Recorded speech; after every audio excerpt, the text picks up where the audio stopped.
Just so everyone knows, my name is Mark Roffe. I'm a detective, Woburn Police Department. I'm coming into my 10th year on the police department, and just about 3 years as a detective, which has been a good learning experience for me.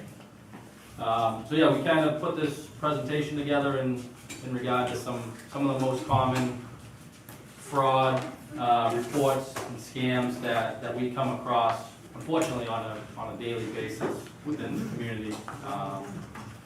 It's unfortunate. I'll just start with a quick story of one we had recently. We had a gentleman purchase a laptop from Best Buy, and he was on it at home, kind of messing around with it, and he got one of those pop-up notifications that he had ordered some type of antivirus equipment for the computer, which he didn't want. And it looked legit to him, so there was a phone number attached to it to call, and he ended up calling that phone number, and what they told him was that they could remove it, and that they could remove it from his computer, but they had accidentally sent him $50,000 into his bank account. And he looked at his bank account, and what they were able to do was, through like AI and all that, they were able to, make it look to him through the computer that there was $50,000 pending into his account. Oh, wow. And he didn't have a ton of family with him at the time. He does live with family, but his son wasn't home at the time. So the scammer on the phone told him that he needed to just send the money back, and that they would, it was an accident. And that's common with scams. In this particular one, he actually went to the bank and withdrew $50,000 cash. And what happened next was the scammer had told him that someone would be by and would be picking up the $50,000 cash. And they gave him a code word and all that, and ultimately he followed through with it. The guy showed up, gave him the code word, he handed them the bag of $50,000, and they went on their way.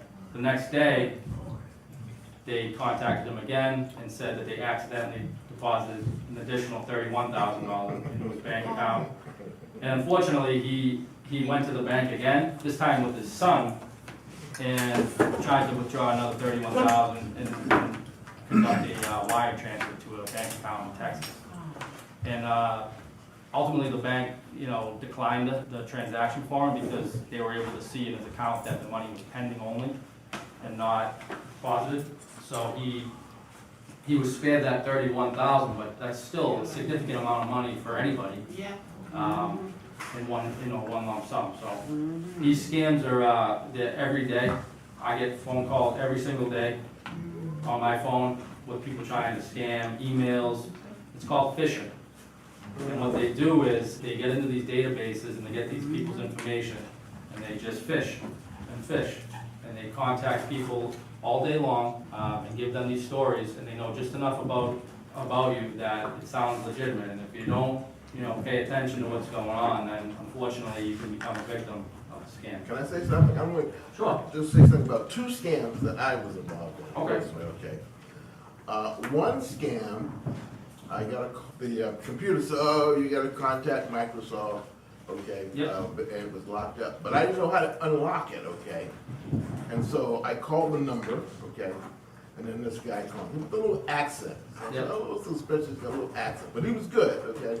So we went through this thing, and we went through that thing, and we went through that thing. I said, no, let's do this, let's do that. So then he said, well, why don't you go out and buy a Apple Card? Yeah. That's what he heard that one, right? I've heard it. Yeah. And unfortunately, that was done with me. I went out and I Yeah. purchased an Apple Card, okay?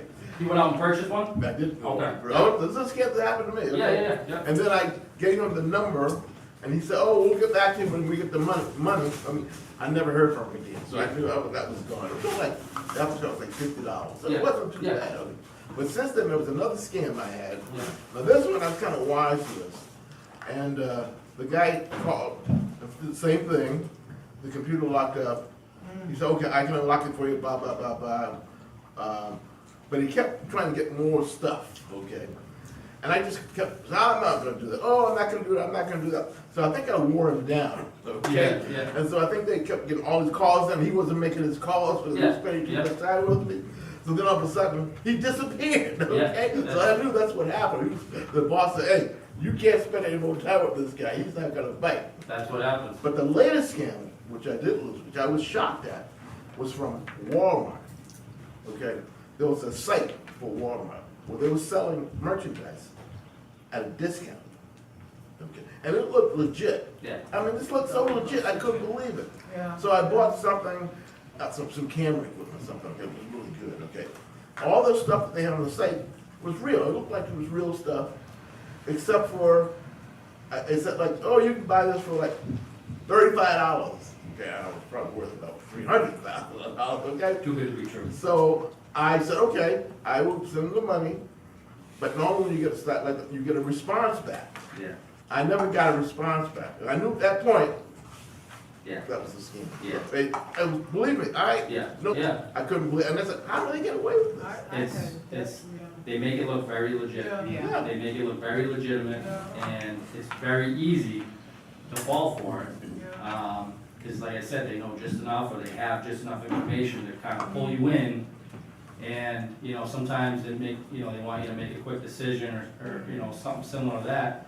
And, you know, ultimately, it's called phishing, and that's what they do. You know, they go out and, you know, they make 100 or 200 phone calls a day, and they might get, you know, 50 people who give a $50 gift Sounds card. like a stockbroker. That's what Yeah. they do. It's yeah, and then sometimes they get someone who's gonna drop off, who's gonna give up $50,000 cash, and that's they win, you know, and we've had numerous, you know, we've had businesses, you know, report to us frauds and scams, you know, like they, you know, were subject to, like an email, you know, you gotta be super careful, you know, if you're working with email, because, you know, I get them too, like you get these random invoices into your, you know, into your email account and says, oh, thank you for your purchase of $450 for, you know, XYZ, and you're like, what's that? And you start panicking because, you know, you're thinking, what, you know, someone just hacked my account, or, you know, someone just used my card, and then they give you a phone number. You call the phone number, oh, yeah, nope, we can take care of that, you just gotta get us, you know, you gotta send us XYZ, and that's, you know, that's where a lot of people get tripped up, is they go out and they get. So in a case like that, it's best to just ignore it. All ignored, yeah, and you can always check your account, Because yeah. you could check, yeah. So, you know, I have online banking, so I like, Yeah. one of the first things I do every single morning is I check my bank account. Yeah. because I try, you know, I like to know where I stand for the day. Amen. Yeah, I check my bank, I just see it's suspicious, make sure that the wife's not going crazy on Amazon, and, you know, just make sure everything looks okay, and if I see something that doesn't look right, or I want maybe an explanation on, because oftentimes you buy something from a company or a business, it might come up looking a little different than, you know, if you buy something from, you know, just say Walmart, it might come up looking, might not say Walmart, it might say, you know, the bigger company, or Yeah. sometimes that happens, and that's got me a few times where I look at it and I'm like, what's this? And then usually you can pinpoint like, okay, it's $45, you can kind of remember what you bought and kind of track it down that way, but you gotta be super careful with the email, because we had a business come in, we report almost $100,000 loss, because they got an invoice from a company that they did business with every single week. They did business with them every single week. And what the scammers were able to do was they manipulated a 1 into an L and in the email. So it was a fraudulent email, but to the person who sees this email every single day, just happen to look at it and see the first couple letters and say, okay, yep, this is on time, this is regular business, cut the transfer, and $100,000 goes to this account, that gets transferred out into another bank account, transferred to another bank account, transferred to another bank account, and then we get the report weeks after, and then we're trying to write search warrants and conduct all this investigation, and the money is All gone. way down the road. Just one thing, I tell you my son, Yeah. he does auto theft. Yeah, and they had this big ring. Yep. And he said that there was a guy he was talking to, the guy had, you know, license with someone else's Yeah. information on it. They had bought cars yeah, with this guy's information. And he said, he just asked him, how did you get the information? The guy told him he got it on the dark web. Yeah. He said the license was so All our authentic. information is Yep. on there. I've had So that. scary. yeah, I've had that, I've had that happen here. We've had that, that's very, very common, where, you know, in regard to us, a lot of times what we see is people they go fishing for checks, and the postal service has done a great job of kind of combating that a little bit, is now that, what used to happen is, you'd write a check to, you know, say for, you know, $500 for, say, you know, your car payment or whatever it is, and you go and put it in the mailbox. And what people were doing was, they would come by, and they would get, like that, they would get something really sticky on a string, and they would fish it down into the mailbox, and they would pull up mail, and they would fish through the checks, and they would find checks, and then they would alter the checks and forge the checks, and they would go to the bank, and they would cash in the checks. But what they would do is, the people that were getting the stuff out of the mailbox would pay. The people would pay people to go into the bank, you know, that had nothing to do with it, just random people, usually people that they would find like on the street or whatever, and they would use them so that they're on video doing the transaction. Oh. And then they would give them, say it's a $500 transaction, they would give them $50 or $100 as their thank you and they repeat. So that we're chasing all over. But those are, that's one that was kind of, not really online or cyber one, but that was something. So the Postal Service has done a good job, because that was something that was nationwide. And they've developed new technology in their postal, in the boxes so that you can't fish down with those. Yeah, we had a detective, he recently retired, and, we were getting these checks, they were fishing them right out of, the post office over here on, by the library. Yeah. And he conducted an investigation into it, and, you know, he believed it was happening overnight, that they were going there, and they had, a bottle of Dawn dish soap. And they, like, I don't know exactly what was on the side of it, but it was some type of sticky substance on the side with a string. And they pulled up, and they would open the thing, and they would fish it down, and they just pull up check. They pull up pieces of mail, they didn't know what they were getting, but they would open them up, and they would, eventually they'd get a check. And he suspected it, and he did a really good job, and one night, he requested, instead of working his regular 4 to midnight shift, he requested to work midnight to 8, and in order to try to see if he could make contact with whoever was doing this, and, you know, he Caught them. caught them in the act. Oh. He parked over at Lannon's Yeah. dealership, Yeah. and he sat right there with the clear vision into the mailbox. Yeah. And around like 2:30, 3 in the morning, car pulls up and they start fishing out. They got like 3 or 4 pieces of mail and they took off. And he, you know, ultimately they was pulled over and they were arrested, and you know, it was a pretty good investigation. That was going around everywhere. Yeah. So I put this presentation together because we, you know, it's honestly I'm keeping my money in my pocket. yeah. So you know, about me, this is a couple. This one I put this together a little while ago, but yeah, I'm going into my 10th year now, and I've been a detective for just about 3 years. I went to Northeastern University. In Boston. Hey, that's right, Northeastern Pride. Yeah, go Huskies. And for my police academy, I went to the Transit Police Academy. It's in Quincy, Massachusetts. Very good academy. So that's kind of my background in that. So, like I said, I just put together some of the more common ones that we see. We take these reports every single day. I just got this in the mail. Yep. It came in the mail, and one came to me and one came to my husband, saying that we didn't pay some Yeah, quarterly tax, which we Yeah. don't do, and charging both of us the same amount, but right away, we Yeah. filed a joint return, so yeah, yeah, if you get something from the IRS, it's gonna be both of us, so yeah, of course. we just ignored it. Well, that's the thing, and that, you know, it says on the bottom there that the IRS, like, if you get a call, and someone's claiming to be the IRS, right there and then, you gotta hang up the phone and say, Yeah. all right, this- they're not gonna call you on the phone, they're not gonna email you. Everything's official documents, they're gonna send it to you. And then some of the things that should scream out to you, specifically, you know, is if they're asking you for something, like, I listed a few there, like, if they're asking you for some type of bank account number, or they want you to go get gift cards, or they're asking you for a credit card number, or wire transfers, those are the things that you wanna look for, and say, all right, why are they asking me for this? You know, why do they need a gift card? Yeah. You know, why do they need my bank account number? It doesn't make any sense, and ultimately, they're just looking to see if they can get someone to kind of give them some type of monetary payment, and then they move on to the next person. If you get anything from the IRS by phone or email, you know, and then even if you think it's legit, and you're on the phone, you're like, wow, this sounds real. Just hang up, just give someone a call and say, hey, just check in with them. Hey, you know, I got a phone call from the IRS, like, and they'll help you. You know, they'll help you figure it out. Go come see us at the police station. Give us a phone call. Hey, I got a phone call from the IRS. They're claiming that, you know, I owe this much in taxes, or I owe this much, and we'll kind of guide you and say, no, like, it doesn't sound legit. I'd block that number, and you can get in contact with them, and you know, contact them, and then see if it's legit or not. And most likely it's not going to be. I have been getting these emails about social security number.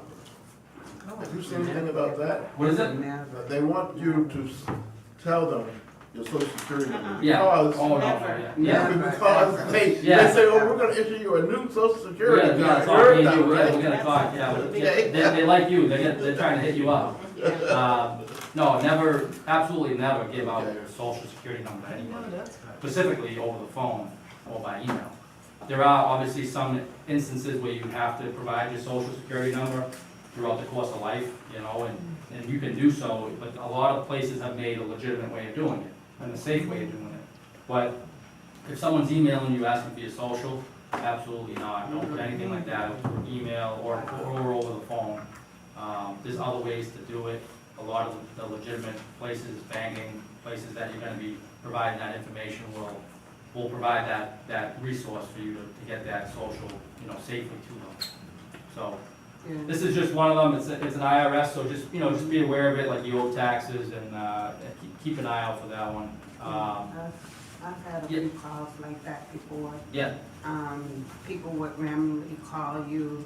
My first offense would be, I would say this call is being recorded, yeah, and most of the time they'll hang up.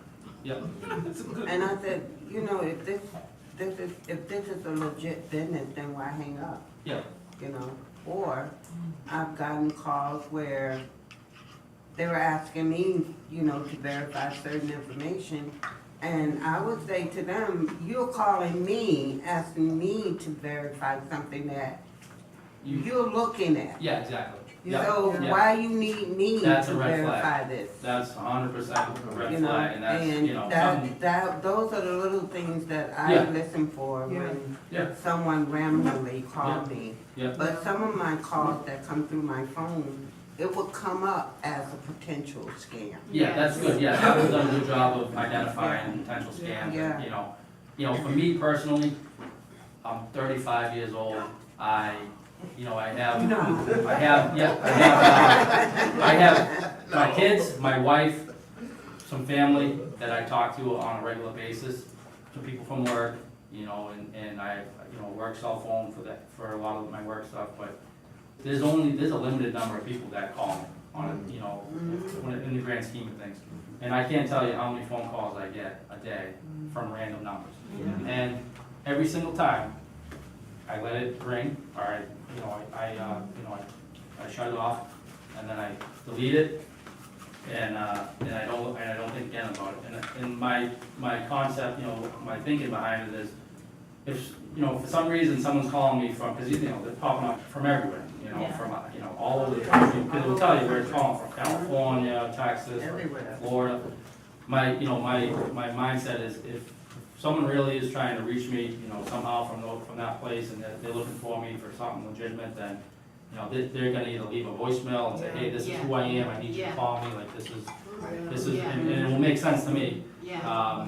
You know, or they'll find another way to get in contact with me, but I'm not answering those Yeah. random calls all I day don't long. answer any And of people those say, hey, you know, either. you know, If this I is don't so-and-so from this recognize the company. number, I don't Yeah. answer. Same here. I don't answer, yeah, I won't answer it. So when A you lot of hear people, that from me, that's why. My, a lot of people, you know, they just, they have their phones there and they answer them and that's how they get you, you know, that's the first step. Don't answer, you my should mother know. was from a generation where it was probably rude Yeah, not to engage, you know, and to hang up with someone. yeah, So definitely, I told her, I said, listen, Mom, if they call you, want anything, give them my number. yeah, And somebody called me one time. yeah, But Yeah. she got very good at that yeah, because, I mean, she was an older woman, but she would, you know, my mother would never hang up on someone. yeah, That wasn't in her. and that's what DNA. they're looking for. Yeah. Yeah, Mhm. and, you know, ultimately, they're looking for someone like that because they, you know, they feel like they can talk them into something, into doing something. And if they have the means to do it, you know, if they have their own car or, you know, they have their bank, you know, their banking card or whatever, ultimately, they can get them, you know, they can persuade them, Right. oh, yeah, can you know, I need you to get, before we can move forward, I need you to go to Target and get, you know, $50, you know, $100 gift cards. Yeah. And, you know, those companies are aware of it too, like Target, they kind of pick up with it. But, you know, they're not, that's not their sole focus either, so Right. there's ways people go in and they just, you know, they make it happen. Just selling stuff. Another one is this like outstanding bills one, because a lot of times you'll get these companies that reach out, these scammers will reach out on behalf of, like, say, a utility company, cell phone company, credit card company, or the bank, and say that you owe them, you know, some type of outstanding balance, and they'll hold it over, they say, we're gonna freeze your account, you know, you're not gonna have access to your money until you take care of this loan, and they, you know, they kind of threaten you almost, to the point where you feel like, all right, I gotta take care of this quickly. Is that another red flag, like they're like pressuring you, trying to Yeah, force you? 100%. If you feel pressure, They're going to put the pressure on, they're gonna, I wouldn't say threaten, but they're gonna say like, they're not like, they're gonna say to you, we're gonna freeze your account.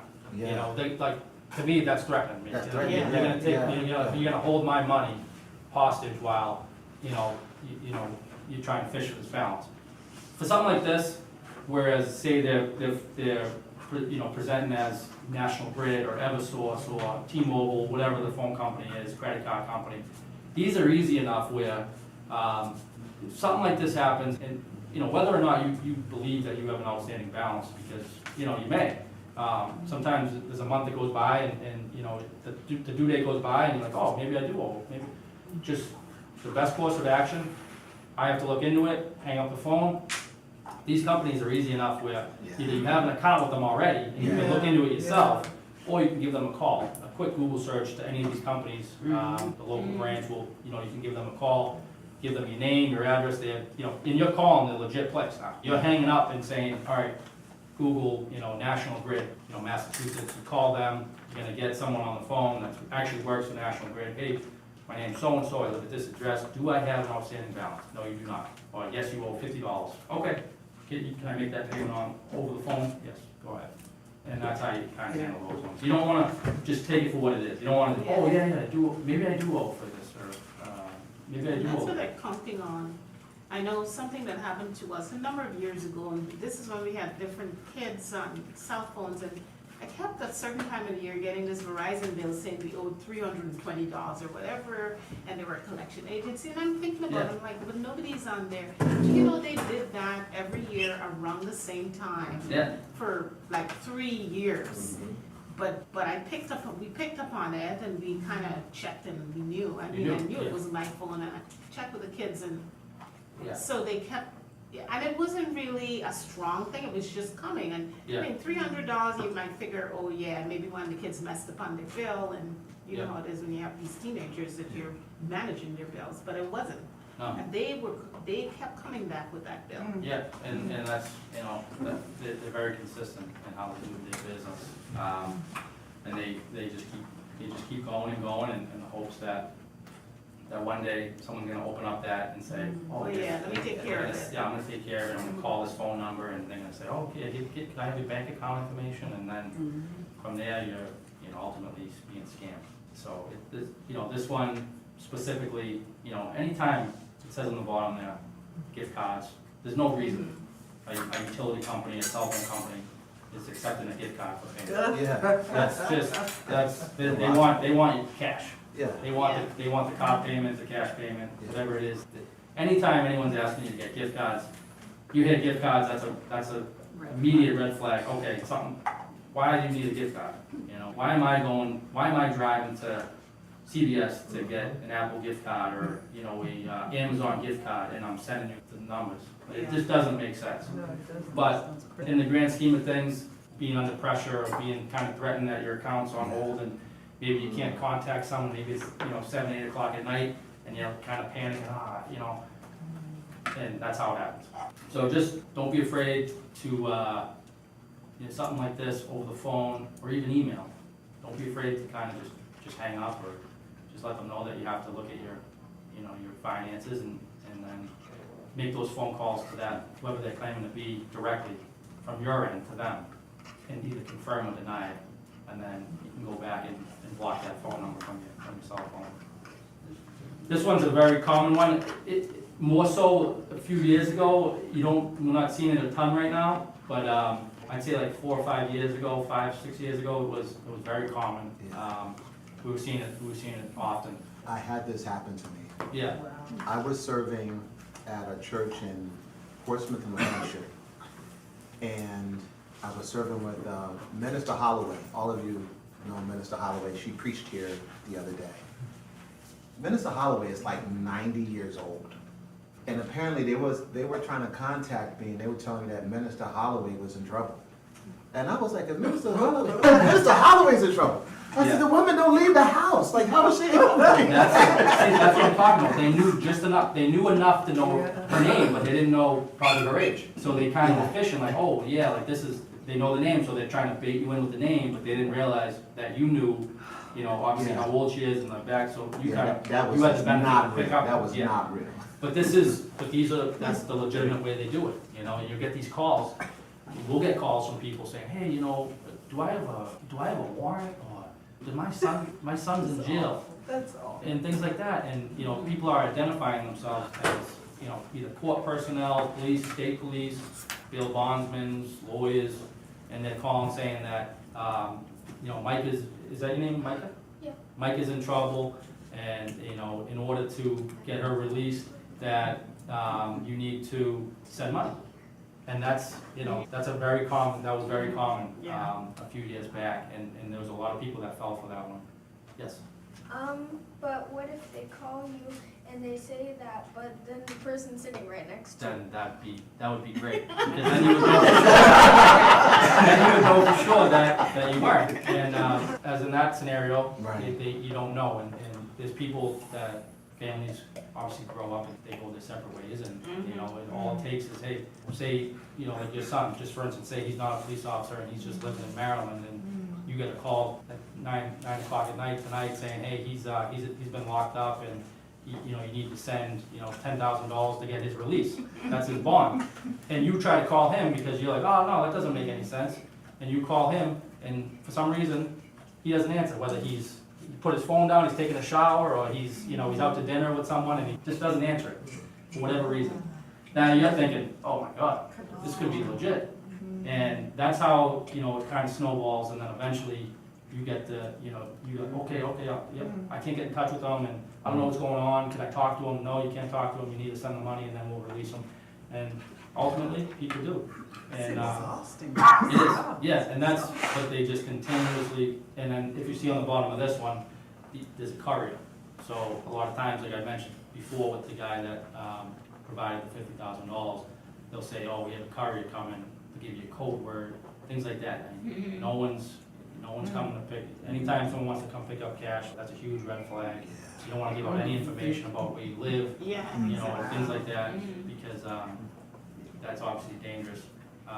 There's no reason to be given any type of money in a bag at the end of your driveway. At the end of your driveway on a Tuesday night, handing over cash, saying, hey, code word is, it's unfortunate, and I see these every day, and it's hard to, I think about them, and from my perspective, I see it, and so it's frustrating, because you can't, people are losing money, and, So when someone calls you and says, I've been scammed, like, what is the probability of, yeah, of trying to like resolve that? Is it, So it varies, it varies by, you know, the type, because, for instance, the gentleman that was my case, the gentleman that lost the 50,000, very limited information.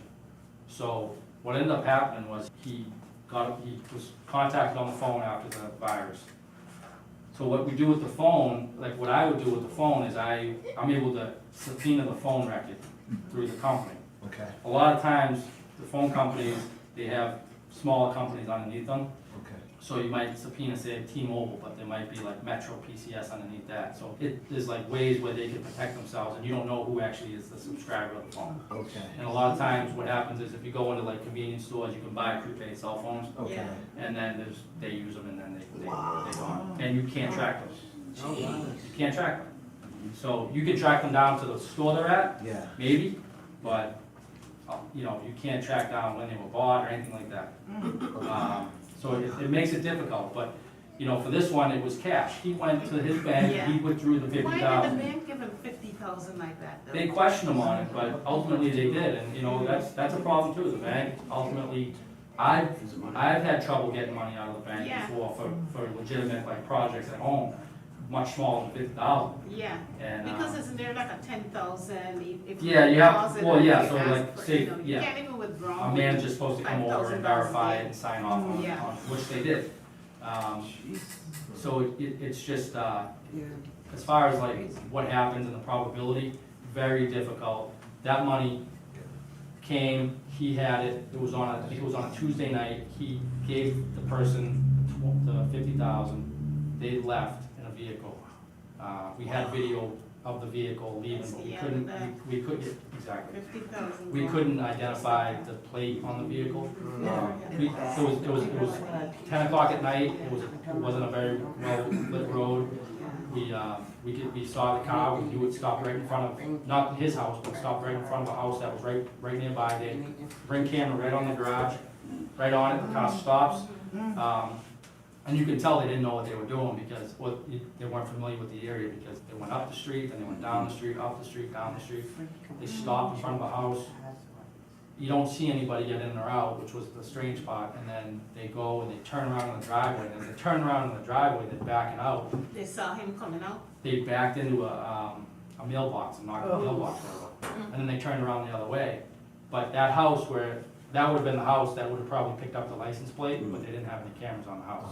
Because he went like almost into their front lawn, and he knocked over it's a narrow street, but, it's I cash. feel for the guy. It's cash money, and it's gone, Mhm. unfortunately. So we subpoenaed the phone records, but we tried to bait them out. I called that number back and presented as the gentleman's son, and said that, you know, that we had the money, that we wanted to return the money, in hopes that he would send a courier to pick it up and we could kind of do like a bait.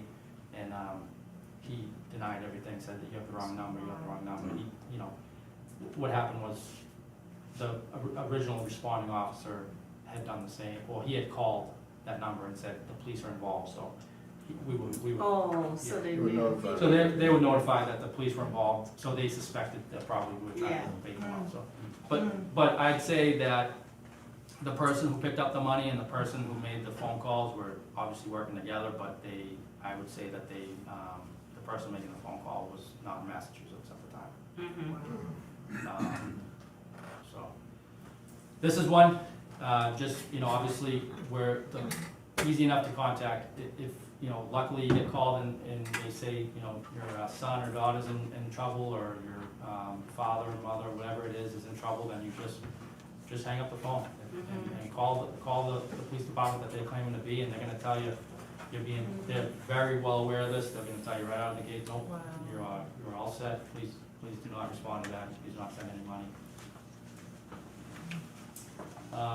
This is a pretty good one too, medical expenses, you see a lot of this, immediate payments for any type of medical expenses, and then if you see at the bottom, like, they're gonna be, all these are very similar in the sense that they want your information, bank account, they want your credit cards, they want your cash pickup or a gift card.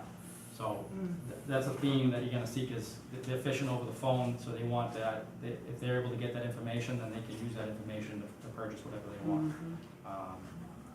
So Yeah. just be aware of it, this is one, medical expenses, so, you know, obviously, just keep an open mind when you get these.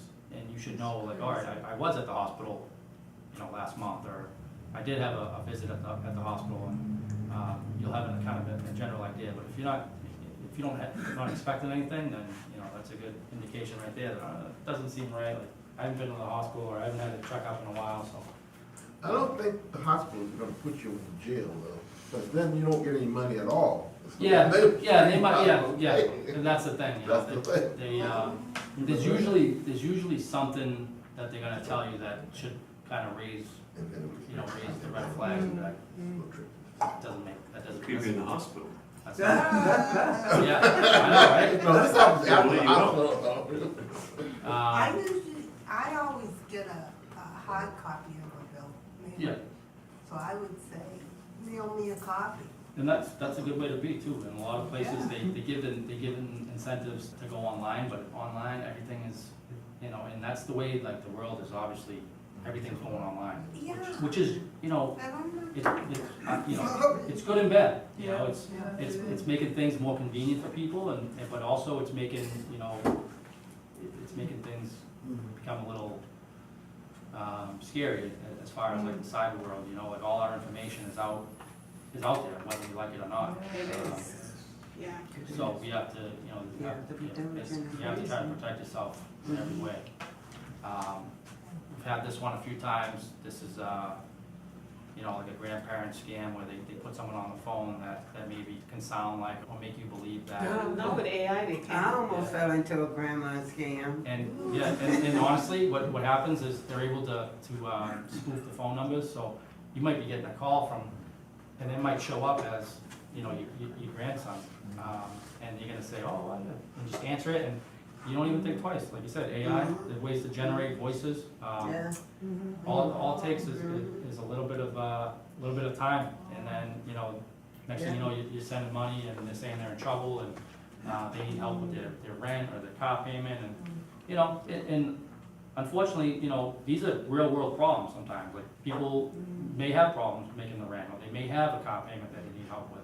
So it's not like, you're looking at it like, oh, okay, like, yeah, I can help you out this month, like, that's no problem. And so it's easily believable, but, the best scenario in this one, say they call from the real number, they're sounding like them, just try to, there's ways to verify things like this, like ask them a question, like, where are you living, or things like that they can verify that.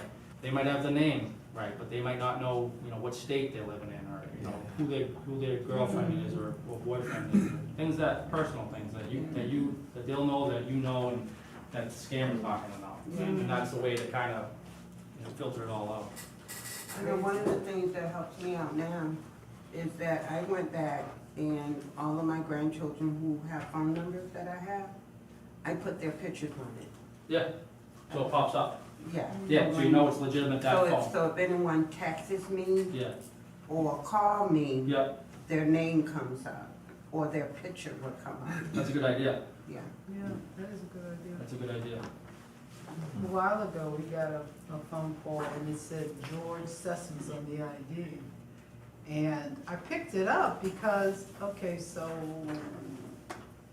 George Sessoms, so I was curious, and it was just a regular scam. Yeah, it's They got all kinds of stuff. all kinds of information, and like, this one, the grandparent one specifically, they're gonna, they might say like, another red flag would be like, don't tell my mom, or don't tell my dad, because they don't want you to, they don't want it, they're trying, ultimately, they don't want this to be.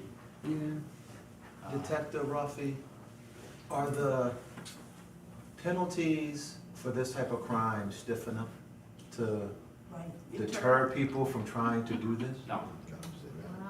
A lot of these, a lot of these scams, unfortunately, are conducted by people that, number one, I'd say just Massachusetts alone, aren't in Massachusetts. may not even be in the United States of America. Really? So the ability for us to try to track these people down is very limited. And tracking them down is limited, charging them is even more limited, because we can, say we get lucky and we're like, oh, we find out that, Mark Roffey's in New York, and he's doing all this from New York, and I'm able to track him, investigate, track it down, and ID him, and whatever it is. I can write a criminal complaint, which is an arrest, but not with physical handcuffs, to Mark Roffey, and he'll get it in the mail. And he's supposed to show up for a court date in Woburn, Massachusetts on say July 21st, and guess what? He's not showing up. And guess what happens? Nothing. He gets issued a warrant out of Woburn District Court, and if he never steps foot in Massachusetts, he's never gonna get picked up on that warrant. Because a lot of times, if he gets arrested in New York, or I get arrested in New York, my name's gonna pop up on their database that says, I have a warrant in Woburn, Massachusetts, but it's not extraditable. We're not gonna come pick you up for it. And that way, they can arrest you on whatever they're arresting you on, but as far as the warrant for this crime that we charge you for, that's, he steps foot, say he's visiting family in Newton, and he's driving down the highway, and he's flying, and the state police pull him over, and they run his name, and, oh, all right, yeah, you have a warrant out, but even with that, the consequences are, Now, does this mean I don't have to pay my parking tickets from New York City? what's that? My parking tickets from New York City. Brother Marshall, you're in Oh, yeah, church. you got a warrant in New York. Be careful, going back to New York, you don't mess with that stuff. They'll get you. They'll get you. This one, a romance scam. These very prominent, they'll obviously try to form some type of relationship online. There's a lot of different romance websites that we see people going on to and trying to connect with people. Often overseas, they'll build a relationship through text messages and phone calls for a couple days, and then they're ultimately gonna say, hey, I'm in a little bit of trouble, I need a little bit of money, I'm gonna be coming to visit you soon, I'll pay you back. And and unfortunately, people, they fall for it, they become emotionally invested enough that they're gonna be saying, oh, I can lend you, $1,000, or I can do this, and, I'm gonna meet you, and you're coming to visit me, and they keep making promises after promises, but ultimately, they're not delivering, they're not coming to visit, and then they just keep asking for more and more. And I had a very, a pretty big one, romance scam. It's pretty much like as soon as I got into the detective bureau, I wasn't like super aware of them. And we had a woman who developed a relationship with someone that was claiming to be out in California. I can't remember the name. He was claiming to be an actor that she knew. It wasn't like someone that was just like a random. Like Denzel Washington or something. Not exactly Denzel, but it was someone similar, say, someone that was in like TV and things like that, and he was claiming to be him. And, But that's the red flag right there. Yeah, exactly. So we got into the game a little bit late. What ended up happening was she went online, I think it was one of those apps that she was able to create a profile on. She met this guy, they built a relationship. He started saying he was coming out, but he needed help paying rent. He's an actor, a well-known actor too at the time. I can't think of his name, but he was like a well-paid actor. And I said, so she started sending him money, gift cards. She was going every day to Target, Walmart. They were sending her different spots, so it wouldn't be the same place. So picking up 500 here, 500 here, 500 here, every single day. And what ultimately picked up on it, she didn't report it, a family member reported it, because they were able to have access to her bank account. And one of the family members was able to get into the bank account and started seeing a significant amount of money being taken out, and they were buying gift cards. And when she was confronted about it, she was legitimately believed that this was who he was, and that it was a relationship. And she became emotional, invested, and she believed it. And it's hard to tell someone that, you know, they're being scammed, you know, especially when it's like a romance Yeah. type of scam in a relationship. So they contacted us and I went out and I spoke with her and, you know, just very quickly I was able to pick up like, no, this isn't legit. And, yes it is, I don't want you here, get out of my house. And unfortunately, you know, we can only help, you know, people that want to help. You know, and someone like that, you know, I felt like I wanted to do a little bit more because I just, even though she didn't want help, like we tried everything we could to, because, you know, they're filtering out money, they're giving their money away. Yeah. And, you know, whether they want help or not, it's in our best interest to try to stop that from happening. I have a question. When you run into something like that and you see that they're emotionally involved, is there like resources you can leave them with, like counseling resources Yeah. that they may or may not pick up on, but it's something that potentially it's less threatening to them that they may go and try to?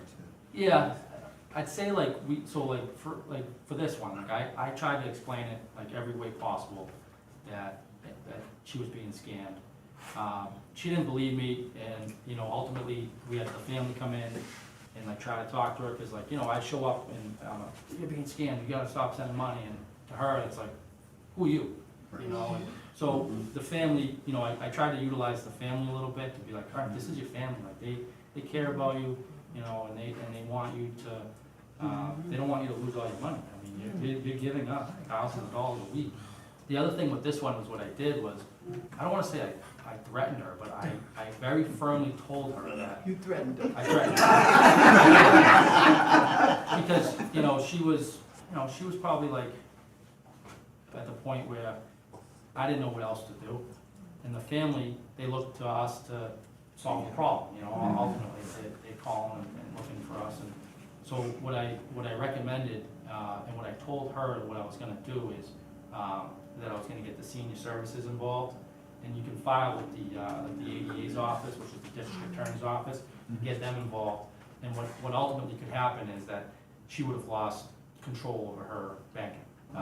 So I kind of pushed that on the family, like, she doesn't want me here. And you want me to stop this, but I can't, I'm not here all the time. You know, she wakes up in the morning and she's contacting, he's telling her to do this, I can't follow her around 24/7.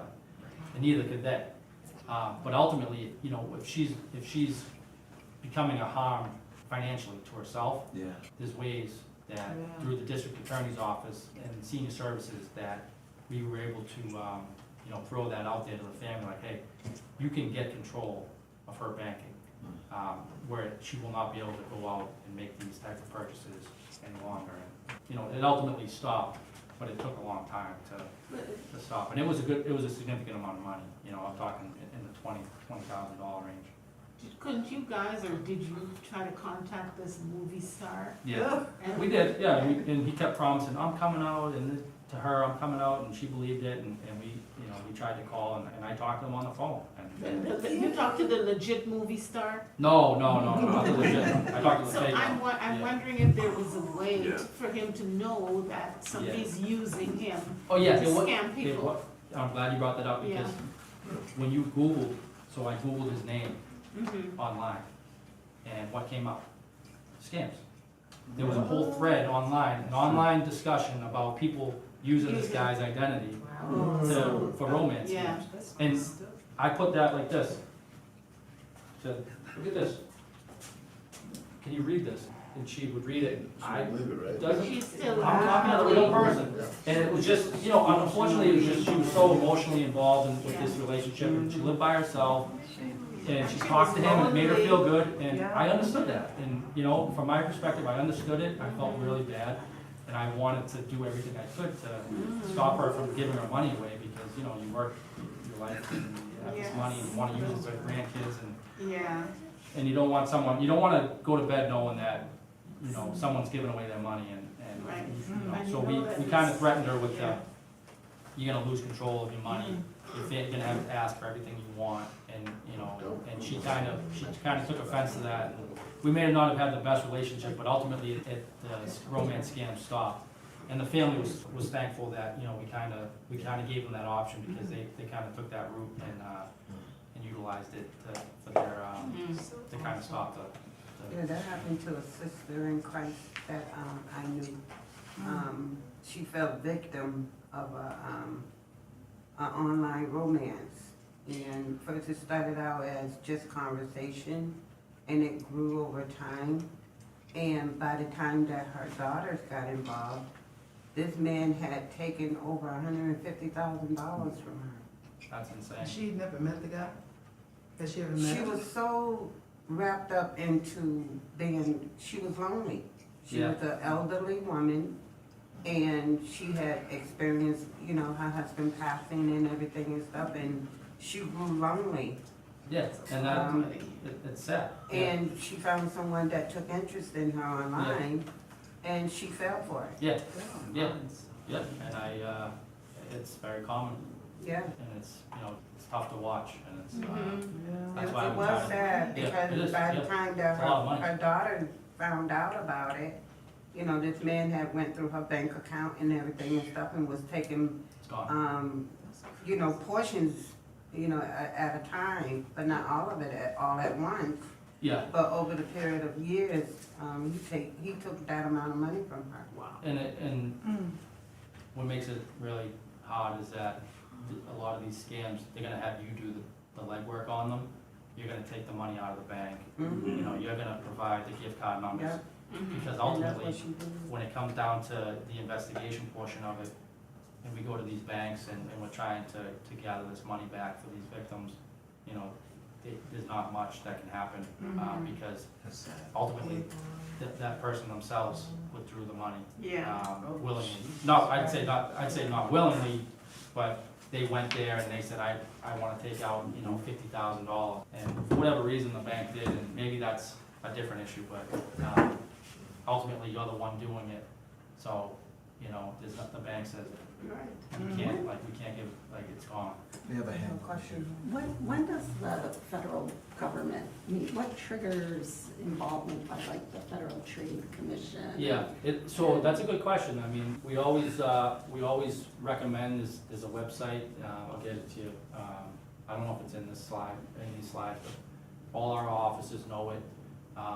And we provide that website where you can go online and file, a report with the FBI, in regard to the scam itself, on top of what we're gonna do.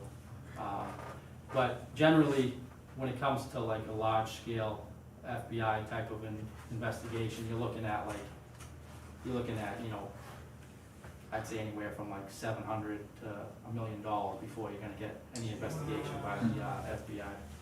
I don't think I'll ever be in the FBI. I certainly don't have to worry about ever being involved in one of those investigations, because I don't have that much money. But another one, charity, you can have scammers soliciting donations, and they're gonna ask for those numbers again, the credit cards, the checks, the money orders, you know, whatever it is, you know, they might, we don't solicit donations. You know, if you get any calls from the police department saying, hey, we're looking for a donation, then you know that's a red flag. Right.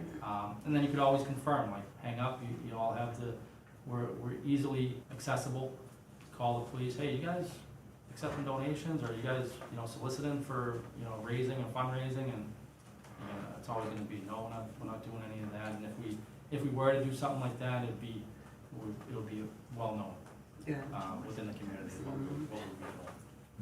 But always confirm, don't fall for this one. Well, we used to have these phone calls in Woburn years ago where they said they weren't saying they were the police, but they were saying that they were, you know, some organization raising funds for the police and police, yeah. stuff, and, Yeah. you know, and every year we got those calls, then they stopped, but every time I heard that, I was like, are you kidding me? Oh, yeah, You're using the police? and that's, Yeah. Yeah. in one of the, we talked before, about like the grandparent scam, they can spoof our phone number. Yeah. We've taken reports in the past of people that will get a phone call and it shows up as the Woburn Police. Yeah, So right then and there, a lot of people, yeah, okay, Woburn Police is calling me like this. Yeah. And that's all it takes, yes. you know, that's the first step, and all it takes is seeing that name and number, Yes. and okay, like, I believe now. So you just gotta really just try to confirm, and it's a lot. And like I said, we see it every single day, so they're coming up every single day with new ways Yeah. to kind of present and scam, but like this one right here is a Medicare scam, we've taken these before. They want personal information, they want, you know, date of births, social security numbers, any Medicare card information, and then what they're gonna do is, you know, they're gonna use that information to bill, and they're gonna try to get, you know, some type of, payment. So, just, like I said, just always proceed with caution with anything like this, so that's one of many. Healthcare scams, a similar one where, you might get like a bill collector or, for some type of medical treatment. But you should, obviously, you're gonna know if you do, have some type of outstanding bill, or if you did, you know, go for some medical treatment. They'll try to confuse you to kind of throw you off, and then, again, like, there's, over the phone, there's limited ways for them to get money, but they're gonna continuously ask for like those credit card numbers, they're gonna ask for those gift cards. I mean, they're so easy to get. I mean, you see them, the first thing you see when you go into a store, right on the front by the register, you know, dozens and dozens of businesses on there, Visa, all different businesses that you can go in and you can range, they range from like 25 to 1,000 or 25 to 500, and all it takes is, you know, 5 people a day to give a $500 gift card. Yes. That's a day's work for someone, you Yeah. know, and they made maybe 50 calls, you know, and it happens. So, anytime you're getting anything like that, please do not. Prize. You're not getting any prizes for free these days. You know, these are ones that we do see, that, you know, randomly selected, you know, as a grand prize winner. But in order to claim the prize, you're gonna have to send in some type of fee to collect, whatever that may be, however they present it. But you have to, in order to get something, you have to send something to them first. And that's obviously a huge red flag.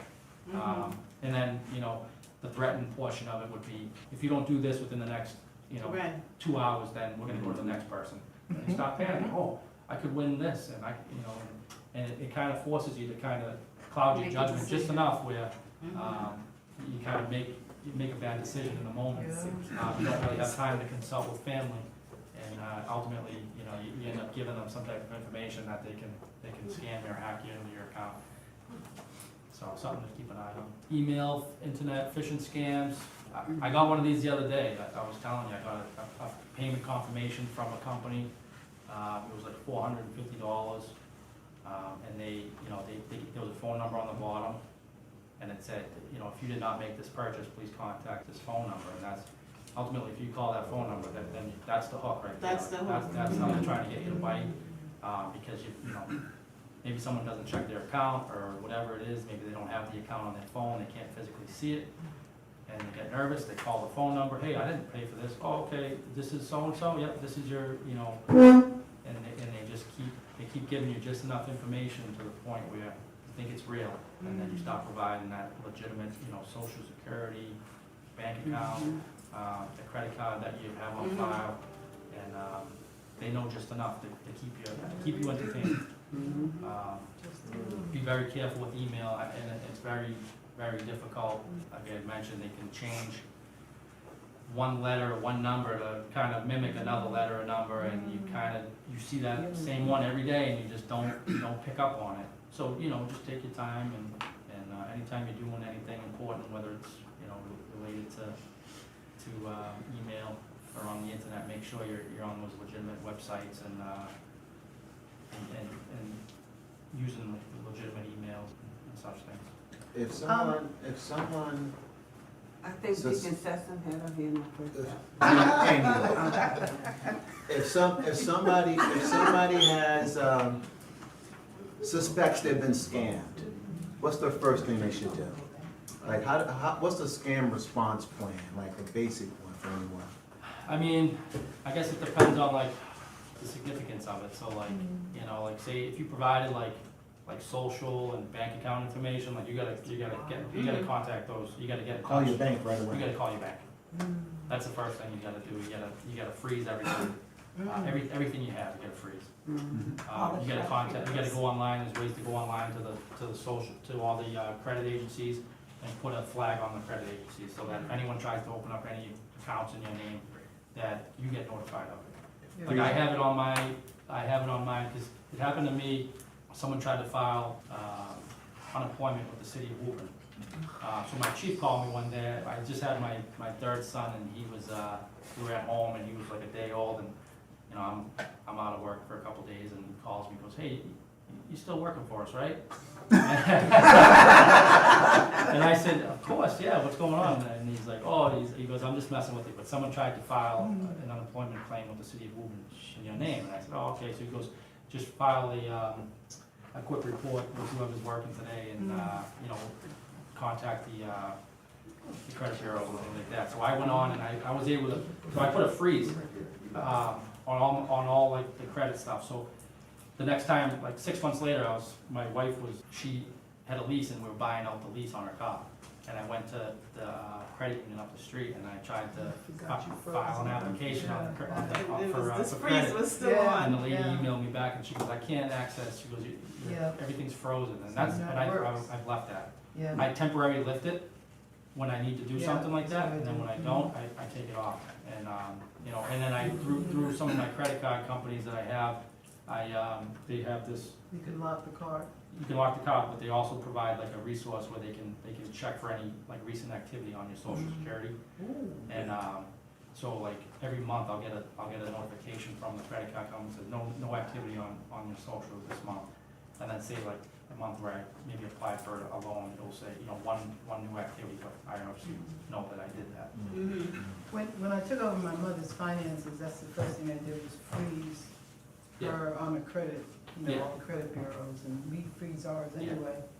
With regard to the emails, sometimes if there's an email that's kind of suspect, I can take the cursor and kind of like go over the, I guess it's the header, and you can kind of see, it'll have like all these little alphabets after it, so I typically don't open it, Yeah, but it's a full-time job. for sure, it really is, Yeah. and that keeps us busy. I mean, like this one, you can see it's a little bit smaller, but, you know, a lot of times with these ones online, they're looking for like wire transfers to different bank accounts, like, just doesn't make any sense to be these bank accounts down in like Texas or, you know, Florida, you know, Arizona.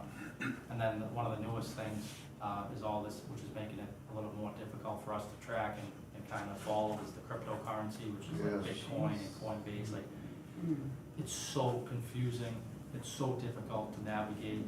We don't have the resources to navigate it, as a local police department, so, the money just goes all over the place. And we use a law enforcement resource, it's called Nespin, they're in, like it's called the New England State Police Information Network, Nespin. And, very, very good, they do have the resources to kind of track this stuff, but ultimately, you know, if you're sending Bitcoin or like any type of cryptocurrency, if you don't catch it in the first, if it's not reported, maybe say within the first like 24 hours, it's gone. It's gone. And it's very difficult to tell someone who files a report that their money, whatever it is, whether it's $500 or $20,000 or $100,000, that there's nothing we can do. The money's gone. And we still, you know, we still try to do what we can, but ultimately, we don't want to give false hope to people either, that they're gonna get their money. No, I'm interested in this Amazon one that you have on the bottom there. Yeah. I use Amazon at least once a week. Oh, my wife uses it about 20 times So, a day. what's going on here? It's Yeah. Amazon. My Amazon driver, he's very familiar with my house.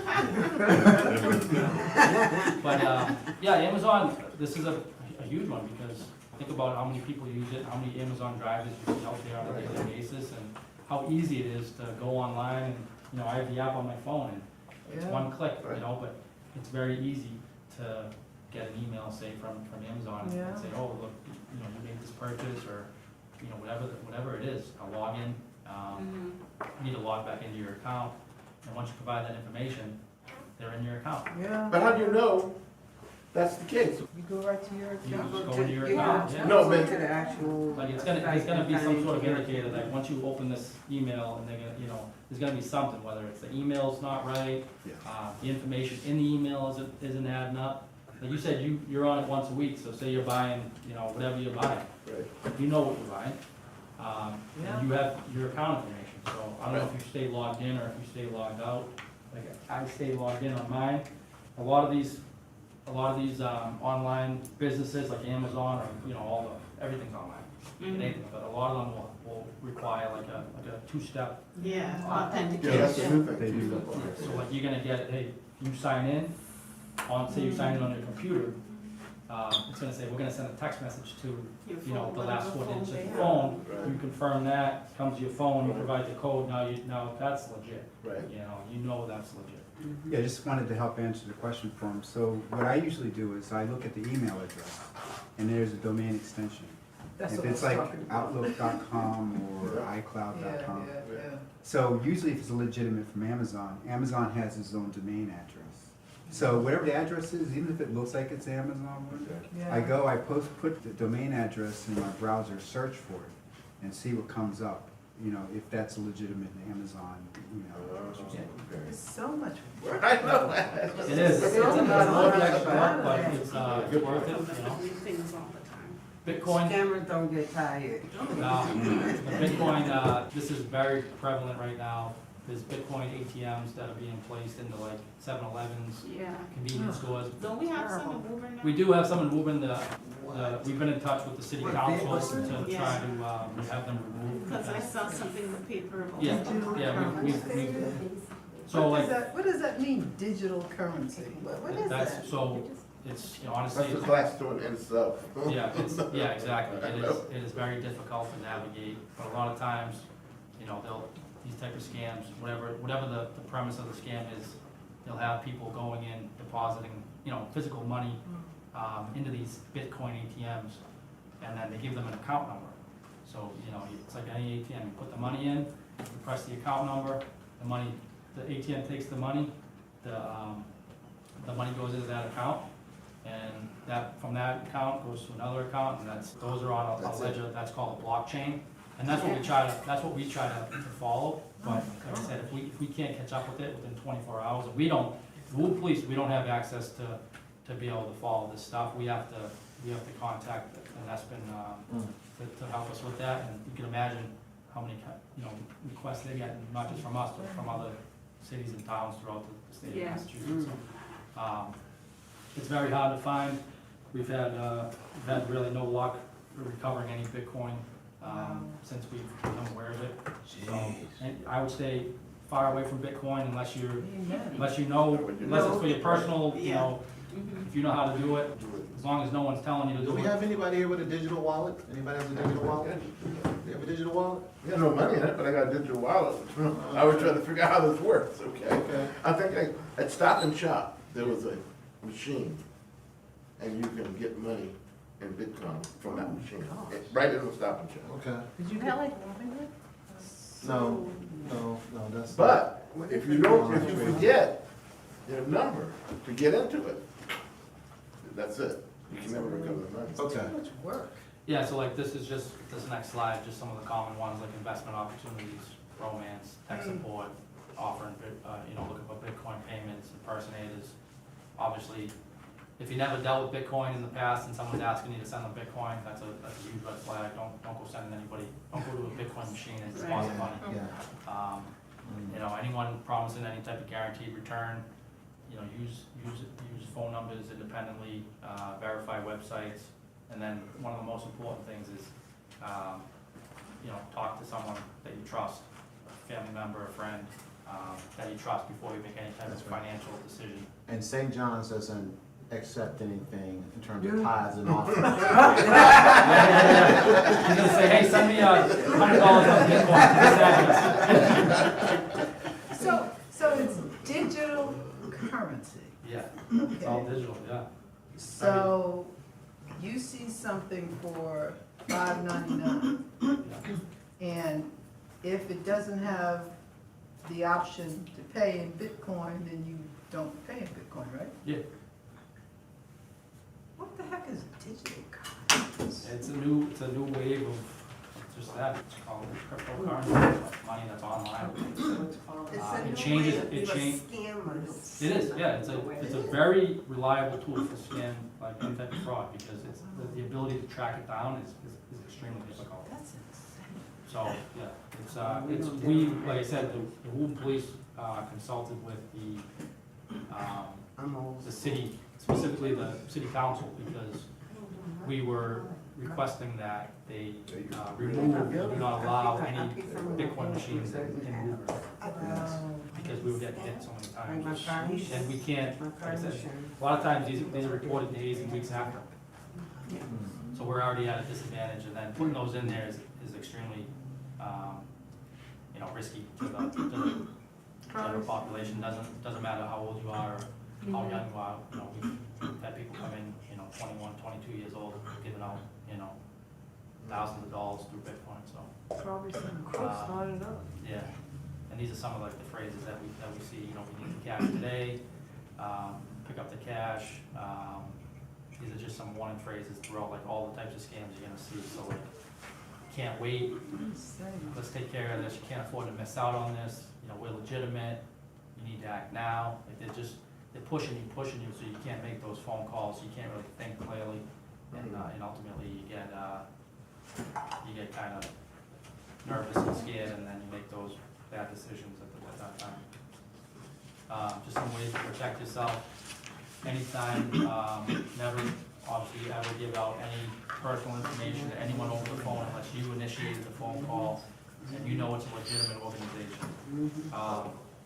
You know, that goes for on the computer as well. I would say, you know, be very careful when it comes to the computer about putting any type of legitimate, you know, social or anything like that. There are companies that there's a way to protect it, but you know, you'll know it's legitimate by the way it's by the way it looks. And like I said, it's something that you're initiating as well. So like you're not being redirected to a website. Like, I'm sorry, folks, I must have the wrong time. You're up there by yourself? yeah, I didn't think it started till noon. How you doing, guys? I pulled her around. Reverend Walker, is it? Reverend Tankersley as Deacon Ron Walker online. I met you before, Reverend. Yes, you How have, you doing? in the office. I'm sorry to come in here this late. No, folks. All right. Don't mind us, we'll just pop back there, come over, my daughter Lila, she's got an interest in community affairs, so she wanted to come with me. Bring it back to the top, Cap. All right. We're getting close to being done, but right now, we're just going over ways to protect ourselves. Or there's some coffee. You know, never give out, you know, that personal information. That's really crucial. And like I said, unless you're initiating that phone call or that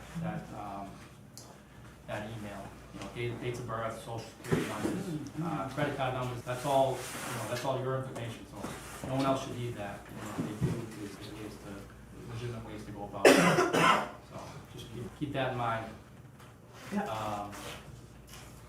You know, obviously, more ways to protect yourself. You know, don't buy anything from unfamiliar companies like that. The one you mentioned, that Walmart one, like kind of didn't make. You know, it looked good, but you know, maybe it looked too good. It looked too good, Yeah, right. that equipment, you know the real cost of that, and then they're offering it for a significant That's where I got reduction. scammed, yeah. So for those, you know, those are the ones that you kind of like, it doesn't, it's not adding up, and it's hard to see that sometimes, because everyone wants to catch a deal. Oh, yeah. And you come across something like that, and you don't know, maybe it's a limited time thing, and you're kind of looking for, hey, maybe I can capitalize on this, but usually something like that, it's too good to be true. It is. Yeah, it is. I never heard from him again. Yeah, unfortunately, yeah. And then at the bottom, that's super important. Just you never rush to make any type of decision. A common theme in this slide that you've seen is that they're gonna kind of push you. Like, if you don't respond within an hour, then we're gonna move on to the next person, or you're not gonna win this. You're not gonna get that prize. So that's a huge red flag. They're trying to rush you. They're trying to cloud your judgment, make you make a bad decision. So that you can't contact family, you can't contact the police. They wanna make you to rush. So a lot of times when we rush, we kind of make bad decisions. So just something to be very careful about in regard to those. Some more ways, never respond to an offer or agree to anything that you don't fully completely understand. You know, don't ever be pressured into giving any personal information to anybody. And, before making a decision, you know, research, do your own research, get the information you need from whoever's trying to sell you what they're selling. Get their name, the business name, the address, any type of, you know, contact information, business license number, and they're gonna try to provide, you know, all that information to you, but, you know, ultimately it's gonna be false information. And, you know, a lot of times there's ways that just by making one additional phone call or contacting one person from the legitimate companies, that you're able to verify that, you know, that information is fake. And then you can, you know, obviously move forward. Keep all personal information in a safe place and shred anything, any type of documents that have personal information, like you know, I'm sure we all get bank statements, you know, so if you have a shredder, it's a good way to do it. A lot of that information is, unfortunately, like we had talked about, it's out in the internet, you know, and if we provide just a little bit more information to these people, that they can get full control of our bank accounts and credit cards and have that personal information to apply for, you know, loans and mortgages and things of that nature. So just really kind of keeping that personal information, you know, as safe as possible and to yourself. And I'm gonna put, how easy is it to get into your computer? Very easy. Where your Very patient information is always So a lot of times, what happens is, you know, with these pop-ups that you'll get on your laptop or computers, you'll get these random pop-up notifications, and, you know, you click on, you know, one of the buttons in there, and if you click on the wrong button, then they can, you know, ultimately take control of the computer and have access inside your computer and access all your information. So it's obviously super dangerous. So you got to be careful. One of my father actually, he got lucky. He's a very smart guy, and he was on his computer and he was doing bills, and he got a pop up, and it was making this like loud noise, like ding and ding and ding, and it was kind of, you know, confused. Like the noise itself was like he was trying to take care of the noise, and it said call this number, and he like panicked in a sense, because, you know, the noise is going on, he doesn't know what's happening, and he called the number, and they're telling him, you know, that he needs to buy this software to get this virus off of his computer. And I was either working like a detail or something. I had just stopped in to kind of get a drink, and I walked in, and my mom and dad are sitting at the computer, and this thing's going off. What are you guys doing? And he goes, oh, we got this virus just popped up, and it's making this noise. And I just took a quick glance at it, and I was like, he's on the phone with this person at the time. And I'm like, what's going on here? And then finally, I just kind of like moved around the mouse, and there was like the X, you know, in the top of the screen, and I just hit the X, and everything stopped. And he looked at me, and he's like, I was like, it's a scam. I was like, they're trying, they send these pop-ups, these notifications, and if you know, they can distract you enough and make you think that something's wrong with your computer, they try to lock you out. But there's, you know, you just gotta be very, very careful. And again, it's the noise, it's the quick decisions that they want you to make to kind of solve the problem. And ultimately, that's one of the ways that they kind of convince people to provide. And it is scary. That happened to me. It's a number of years ago now. It was early in the morning, and this noise came on. I was on the computer, and I kind of panicked, like, what's going on? And I could hear somebody talking to me. So I got on the phone and I called Patrick. I'm like, Patrick, there's this noise coming, and he said, just shut it down. Just shut the computer down. Yeah, that's what I did. So, yeah, but it scares you because you don't expect it. You're on there, and all of a sudden this very loud noise. That's a great coming at example. you. I mean, like you said, you get kind of scared, and you're like, Yeah. oh, what's going on here? Like, I gotta Yeah. fix this, like, something's wrong with my Yeah. computer, or I'm being hacked, and then, you know, Yes. just provide us with, you know, your Yeah. credit card, and we'll take it right off. And, you know, it's a huge red flag. The first time it happened to me, it said, it came like it was coming from Microsoft. So I called Microsoft, I didn't call the number that they had on the screen, and they said it's a scam. Second time it happened, I just turned the computer off, and that was the end of it. But it is, it's. Yeah, and, you know, Very frightening. they don't, No. exactly, that's a great point. They do not give up, they'll try try again and again, and unfortunately, they're evolving, so there's more and Yeah, more ways to do ways it. to do it, and with online, a lot of things becoming online over the past, so much time that, Everything. it makes it a lot more difficult to verify. Mark, what's the best browser right now, you think, for safety and security? Would it be Google Chrome? Would that be? I'd say Google Chrome. That's what That's what I I use. believe that too, that That's what they keep up with it faster than the other ones, right? Yeah, Faster than Explorer? Is Yeah, Oh, yeah. Explorer's real bad, actually. yeah. Yeah, yeah. So it's But there's, Google I mean, Chrome. the safest browser is actually DuckDuckGo. DuckDuckGo, yeah. Yeah. I've heard that one too. That's even better than Google Yes, they Chrome. call it Duck.ai now, but it's a browser that eliminates all of this, the advertising and the phishing and stuff like that. I'll have to So look that's at the that one. safest one. Oh, that's good to But know. it's not the What about most Safari? I versatile use one. Safari.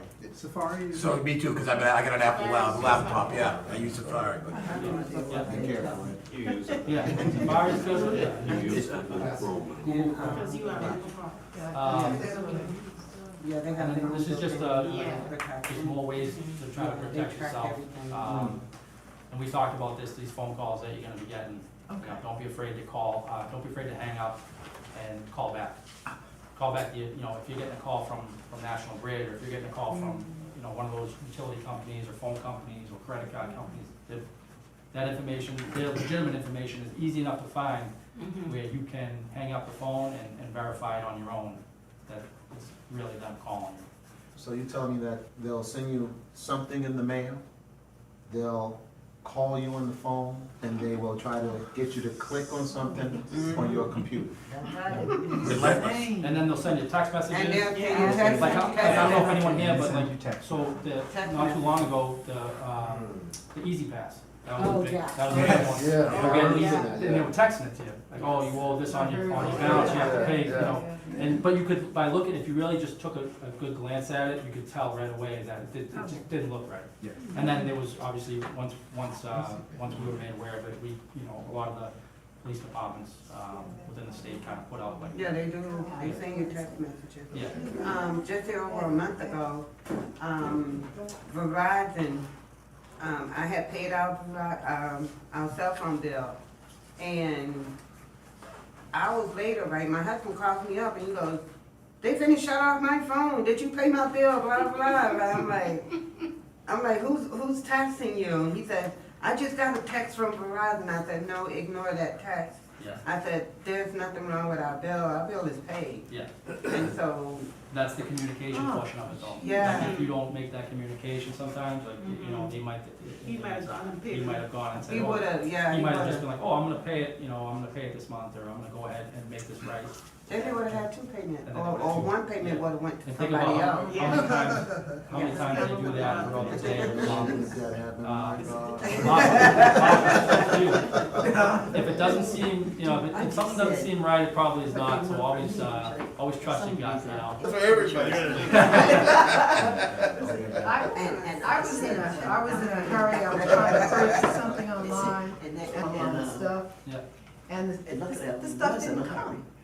So I went to the site, which happened to be the real site. And I'm like, okay, so where's my stuff? That works. They told me they had no record of Yeah. my order. And of course. And then I couldn't find this other They site. had. So fortunately, I contacted Bank of America. That's right. And they did their investigation. That's amazing how people do stuff. I got my money back. It was under $50, but still, I was in a rush It and I could have been ended a lot up, more, yeah. yeah, Yeah, I was, oof. yeah. Yes. It's out there. How safe Yeah. is Cash App? Because I hear a lot of people tell me that Cash App steals their money. Yeah, I mean, I think it can be used, in the right way, it's good, but I think there is a lot of area that it can be used negatively too, so. Like if someone's telling you to Cash App them, over the phone or someone that you don't know, I mean, that's probably where you don't wanna use it, but there is ways, you can use it effectively. A lot of people use it, but you just have to be careful. Anytime you're using any type of online payment method, you gotta be careful. Zelle. Zelle, PayPal, we've taken many reports of all of them. Venmo, yeah. People are sending money to these accounts. Oh, wow. I didn't know that. It's to make those payments on those account, you know, on those applications, but ultimately, But you know, that your bank account's connected with those, so Yeah. it's just, it's opening the door for, Yeah. you know, something to happen. So just, you know, just be careful of who you're sending it to. If you have a trusted sender that you use, you know, that's okay. They often have a lot of those applications, a lot of times have like some type of second step or like a, you know, two-step verification that you know, so, Yeah. like you might say, hey, you're sending money to me, but you've never sent me money before. They might- ask might- for a phone number. They might ask for a phone number, they Yeah. might try to verify it some way that, so that you know that you're getting it. You could opt out of it, but they'll ask You can bypass it, but Yeah. it's a good tool to use, and Mhm. it's there for, you know, that reason, like, hey, I've never sent you money, so I wanna make sure I'm actually sending you the money. Right. And not, you know, some other Somebody random person, else. so. It's like a full-time job to be on top of all this stuff. It is a Yeah. full-time Yeah. And they're getting paid well. Two things. One, if you are using that, I always send like $1 Yeah, I and will too. confirm that it gets there. Yes, that's a good way. Before committing anything larger.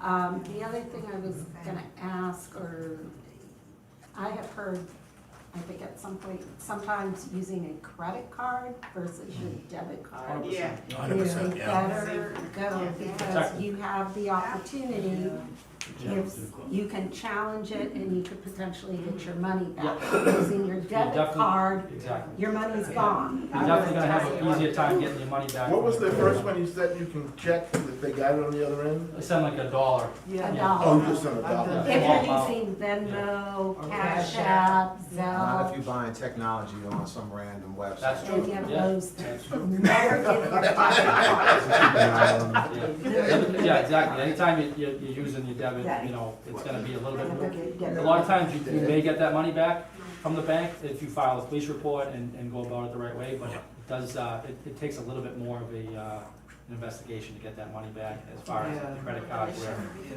they're backed obviously, and once you report that to them, they open up their own claims and they provide that, that money back. You got a question over there, Mike? Yeah, Yes. just one more comment on the Cash App and Yeah. Venmo. There is also an option to disable requests, people requesting money from you. Mhm. I highly encourage you to do that because you can get random people requesting you if they catch your cash tag. Yeah, just fishing. Say that again? So they can, there's an option in all of them to disable the people To requesting, disable it. disable it. Okay, that's. So that way, nobody can actually Yeah. request money from you. Yeah. You only, you know, through Yeah. whatever, you talk to somebody, then they say, send me money, then you just send them Right. money. I would never accept a request from somebody. Yeah. You think this is gonna get worse? You think I believe it's gonna get worse. Oh, yeah, it's getting worse every day. Oh, yeah, Um, it probably. And like, you know, like we talked about up here, like anytime you're getting a request to go to the store and get a gift card, that's gonna be, 100% a scam, so. That was pretty much in every single slide that we showed today, and the warrant, someone calling saying, hey, we have a warrant for your arrest, you need to give us, X, Y, Z, that's a huge red flag. We're not gonna call you until you have a warrant. What is the most popular scam that you do? What's that? What's the most popular But scam? somebody you see? will believe that. Yeah. I mean, we see a lot of Bitcoin, we see a whole, like a lot of the ones I mentioned up here. The grandchild in prison one was big a couple years ago. Yeah, that's what, we went over that one. That was a big one. A lot of people lost a lot of money. Yep. Really? Yeah. Wow. We just lost, like I was mentioning, the virus on the computer, we lost 50,000. That's right. You guys recovered a lot of that, didn't you? No, There was one of them, who was it that recovered like 47 grand or something?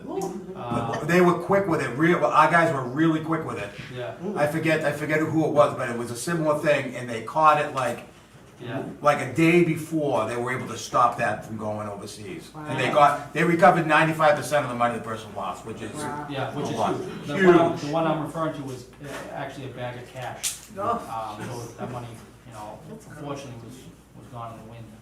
But, yeah, we see everything. We see a lot of the, like I mentioned, the emails, requesting payment for people that do regular business together. We have businesses filing reports with us. A lot of the Bitcoin, a lot of the gift card scams. I'd say probably gift card and Bitcoin are among the most here. For payments for services and things like that. So this is funny, but it's not funny. Some years ago, my husband got a phone call, cell phone, and he's kind of hard of hearing. So I was close by on the landline, and I heard him say, "Oh, you want my social security number?" Ooh. So I hung up the phone, grabbed his phone, Thank you, yeah. and was like, "Don't ever call here again." Yeah. But he probably would have given it to him because, you know, it wouldn't have seemed odd Yeah. to him. I know, yeah, and that's, like I said, that's the whole premise of it. They're efficient, and they have this information, they have just enough information from people, and they need that like one more piece of information, and that's what they just make these phone calls all day long. And a lot of times, like I said, they're not in Massachusetts, they're not in the United States of America, they're all over the world, and they're just calling and they're spoofing their phone numbers, and they're making it sound legitimate, and they're rushing you, and they're kind of threatening you a little bit, and they're putting the pressure on you, and ultimately, it can, if you want to take a picture of this is a good resource to have, yeah. Is it okay to share this deck with the church? Yeah. Okay. Yeah. So we'll share the deck with the church. Yeah. Those 3 credit bureaus right there, I recommend, I did this personally. I went on their individual websites, created accounts, I locked down my credit. Yeah. Which is a pain when you're at BJ's and you're like, oh, I get 20% off this order by getting this card. And then you lock down your credit, you gotta knucklehead, you gotta go on and lock it, right? So yeah, but it's good because nobody can open any account if you have it locked. Yep. But you have to unlock it. It'll unlock for 24 hours if you wanted to go out and get a new account, right? But it's something I personally did about a year or 2 ago because I saw where this was going. And I'm gonna tell you one quick story just happened to my family. My kids and my wife and my mother-in-law all love iPhones. They're one of the newest iPhone, right? So my wife ordered 4 brand new iPhone 17s through T-Mobile. It got delivered by UPS. At the bottom of my street, the UPS driver was approached by somebody saying that he was a family member and he wanted the phones. So he said, "Oh, well, who are you?" And he said his name was Kevin Jolly. My last name's Jolly. And then the guy asked him, "Well, who is Melissa?" "Oh, that's my mom." And he showed him an ID. They had a fake ID made. Say it was Kevin Jolly. He handed him the phones. It was $5,000 worth of phones. That just happened 6 weeks ago. So how do they know that's All, coming? and that's the point. There's all of these companies are compromised in a lot of ways too. When you're dealing with small products that have a high value, like an iPhone, that information's out there. There's people that work for these companies that are sharing it with other people. They have ID maker machines in their vehicles. It's unbelievable. There's rings that do this stuff, and nobody's immune. So a small step like going and locking, you gotta do it to all 3 credit bureaus. Just locking it down is gonna pay itself dividends in the end. Some of those things you can't help. It didn't help here because we weren't the ones that were compromised. It was either UPS or T-Mobile, right? We're not sure which one, but it's a big nationwide scam. Did you get the phones back, or how'd that happen? Oh man, it took what, an extra 2 weeks for them to be able to order new phones at the same cost. It was but she got it. She's got it. Right there. Nobody's immune to it, believe me, guys. I just wanted to share that with you. And I was telling them, I'm glad you brought that up, because I was telling them a similar story of a couple of years ago. I was at home, and Chief Rufo at the time called me, and he's like, "Hey, you still working with us?" And I said, "Yeah, of course, what's going on?" He said, "Oh, someone tried to file an unemployment claim." I had the same thing happen to me during COVID. Yeah, exactly. Yeah. And, Probably the same. so I did the same thing, It was huge. All state employees, it was a large percentage. yeah. Oh my So I did the same, I went online and I froze everything, and I was Yeah. telling them, I went, when my wife was buying out her lease on her car, I went to file the application, and they called me and they said, "Hey, we can't run your credit." It's And I was locked. like, "Oh, yeah, it's locked." I did a temporary unfreeze on it for Yep. 24 hours, and then Yep. locked back up, and every month, through one of my credit cards, I was telling them that they can tell me if there's any activity on my account, so. Yeah, I did an Experian. I do the Experian. It Yeah. pays a little bit. I pay every month, but they monitor all this stuff. They monitor It's doc worth web. it, it's worth it, because, It's worth it. you see people getting, Yeah. huge Why do loans you being have opened up. why do you have to pay if you have a freeze on all 3? So you don't have to pay, you could freeze all 3, but if you wanna have them keep checking and pulling your information off of the doc web, that's a fee. That's a separate fee. Yeah. All of it, believe me, every single person probably in America's social security number, Yeah. phone number, it's all out there on the doc web. I mean, everybody here has had an account with, Macy's or with this or with, Right. they've all been compromised. Compromised. So many times over. How many times do you get this in the mail? I'm sorry, but your doctor's office was compromised. Here's Yeah, 2 free years of credit monitoring, right? Yeah. I feel like last year I got 3 of those in the mail. I got 6 years banked of credit monitoring right now.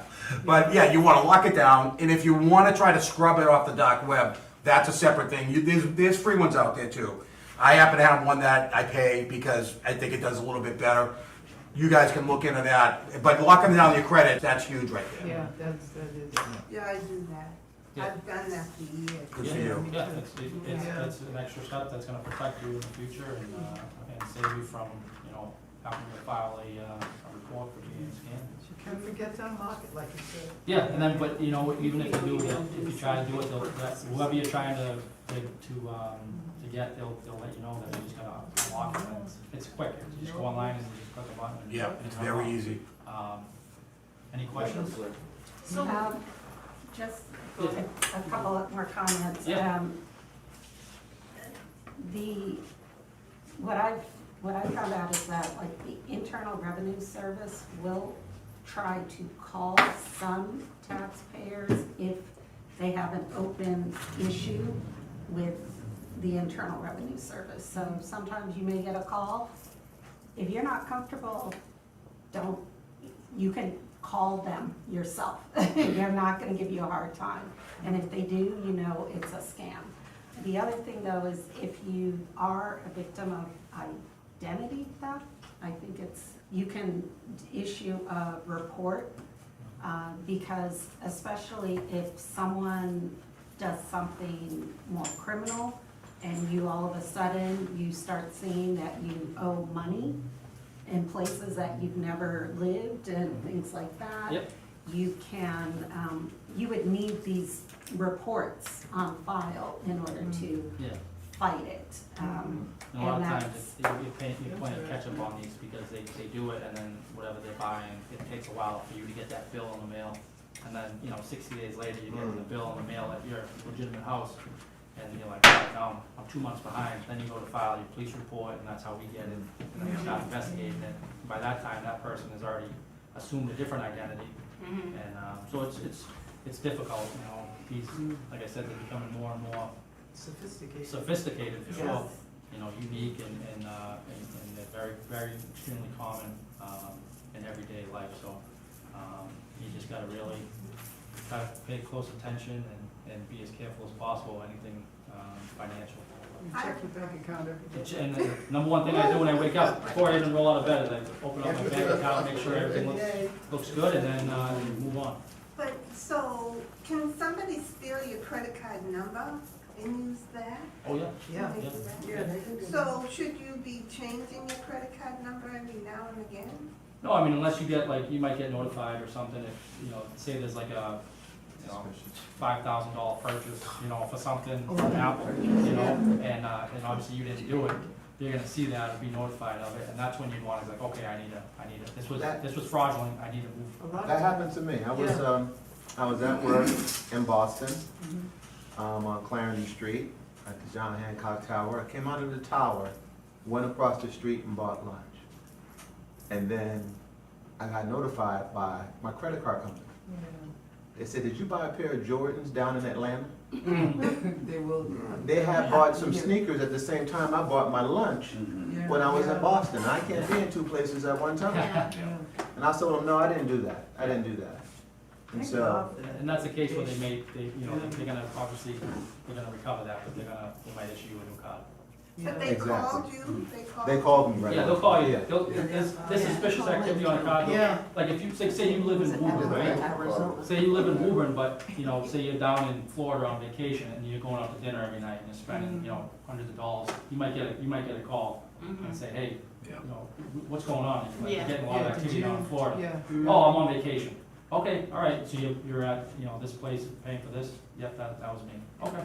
But you live, majority of the year, you're in Woburn, and all your purchases are around this area, so there's monitoring on Yeah. your site, Yeah. and they'll call you, but, sometimes it works out where they might catch it before the transaction happens, but a lot of Yeah. times it doesn't, and you know, they might go into a Best Buy and purchase, 15 iPads or something like that. Yeah. And then you get notified of it, after the fact.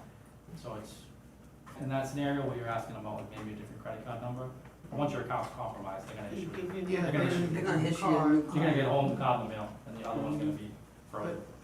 I've gotten, text message, such and such, was this you, yes or no? Email, was this Yes. you, Yes. yes or no? And that's the thing with like the two-step now, so like you Yeah. log in, say you log into Amazon and you're on your cell phone, or, say, someone, if you have a shared account on Amazon or whatever, and someone logs in, you might get a notification to your email, a sign-in attempt was attempted in Yeah. Massachusetts, Yeah, yeah. is this you? Mhm. Or if you log it in, a lot of the smart TVs have like those Mhm. those apps for like, Disney Plus or Right. YouTube TV and things like that, where you go to log in to the account and it'll say, oh, you get an email, two-step email or a text message saying, hey, there's a login attempt on this account in Woburn, Massachusetts, or wherever it may be, and you can either confirm that it's you or decline it, deny it, Yeah. So if you're opening accounts, with banks, with, businesses, a lot of them offer that two-step. And that's one extra step that helps protect you, because you're gonna be the one that gets that second step. So when you log into your account on the computer today, it's gonna say, we're gonna send a code to phone number 6523. And then 2 seconds later, you get a code to this phone, you provide that code, that's verifying that it's you That is and you, you're into the yeah. account. Yeah. And so just having that, as opposed to just like your password and email, or your password and username, that's gonna be super helpful in helping prevent, because ultimately they go to log in, and that you have that two-step, they're not getting that code. Last question, by the way, last question. Oh, sorry, this is more a comment. So recently, I canceled my card because I went online to a place I hadn't actually purchased before, but I was looking for some particular technology. And what happened was they said they were going to send me the code, and the code never arrived after I provided information. So I quickly went ahead and canceled out my credit card, because usually if it's a legitimate organization, they will send you a code so you can verify back. So, and I looked them up, and the credibility of the site was like 20% afterward.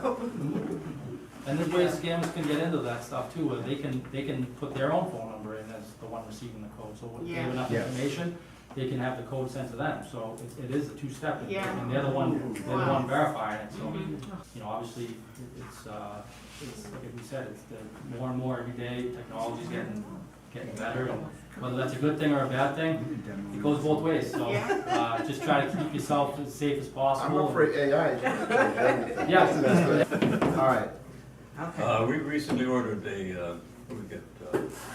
printer cartridges from a company called Temu. Timo, yeah. Yeah, a lot of people prefer Temu. We've dealt with them from time to time, and they're okay. But in this particular case, we got the cartridges, but they were empty. Yeah.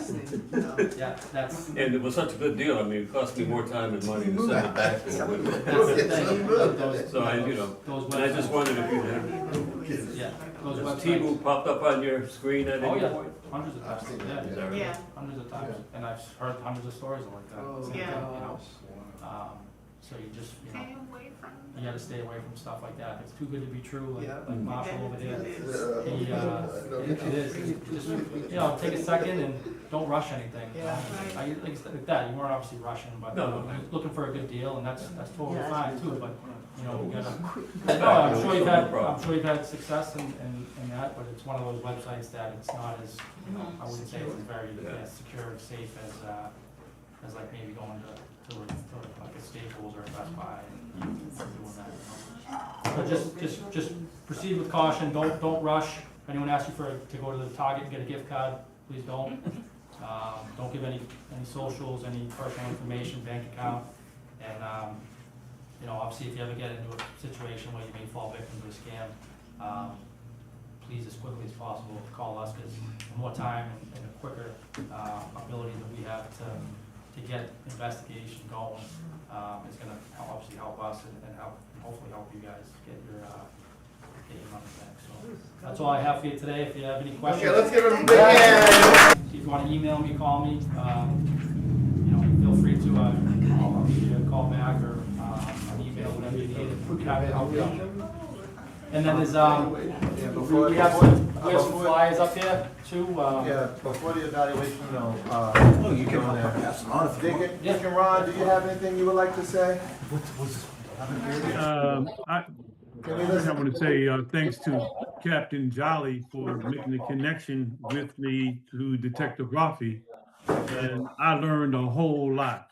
So it was a great session, and I appreciate the fact that we had so many people out asking some great questions today. Oh, I guess so. Amen, amen. Can we end this session like a good Baptist session? Can we do that? Is that all right? Is that okay? Can we end it? Oh, are we in church? Are we in church? We're in church. I think we're in church, right? Yes, we are. So let's end this right. Can we just sing with me a little bit? Thank you, Lord. Wise Heavenly Father, we thank you for this beautiful day. We thank you for this strong lesson that we received about cybersecurity. We thank you for Detective Mark Rafi and Captain Jolly and the Woburn Police Department of all of what they do.